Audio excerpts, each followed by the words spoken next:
L'entreprise Camper Rêve est fondée en 1978 par les frères Pereira, Joachim et Antoine. Ils consacrent une large part de leur activité à l'importation et à la pose d'accessoires, mais aussi à la fabrication de mobilier prêt-à-poser et de toits rapportés en polyester. Camper Rêve se taille vite une solide réputation. Dans les années 90-90, Camper Rêve se tourne vers les aménagements complets clés en main.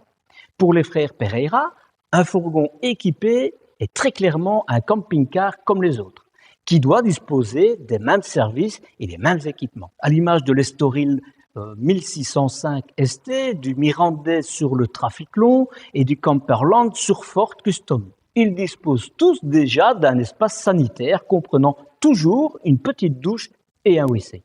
Camper Rêve se frotte à toutes les bases, du Ford FT au Mercedes Sprinter.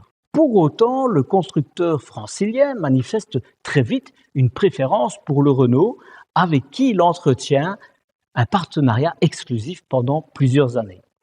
Le Renault Master sert de base aux classiques Miramar et Lagos. À partir du siège social de Wattevillers, près de Paris, les frères Pereira organisent la distribution de leurs véhicules au travers d'un petit réseau de 4 succursales réparties sur le territoire français et nulle part ailleurs. En 2004, Camper Rêve rachète le petit constructeur avignonnais Dreamer. Les frères Pereira veulent en faire une marque de conquête sur le marché en développement. En 2007, alors que jusque-là l'histoire de Camper Rêve est intimement liée au Renault Master, ils décident de le rayer de ses tablettes et de toutes les autres références Renault. Point souligné concernant l'intérieur des véhicules, poussé par les évolutions de la législation, Camper Rêve développe sa propre banquette reprise sur de nombreux aménagements de 1995-1995 à 2010.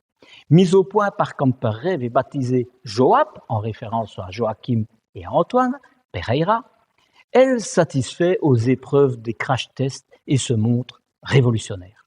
Il n'est pas exagéré de dire que cette banquette multifonction coulissante, réversible et convertible, a beaucoup contribué à la notoriété de Camper Rêve. En 2010, elle est abandonnée pour des raisons d'homologation européenne. Ah, cette Europe! Gérée en bonne intelligence, le rachat en 2010 par le groupe Rapido n'a, semble-t-il, pas trahi l'esprit des fondateurs. Et ce, même si les volumes de production se sont très largement envolés en moins de 10 ans, en passant d'une centaine de pièces à près de 1000 pièces, France et export compris.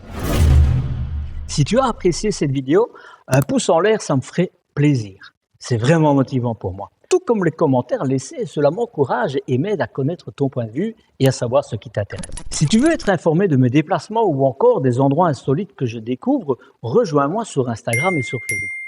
Toutes les informations sont en description. Pour le bonus et pour t'abonner, l'un est là et l'autre est là. Mais clique sur les deux.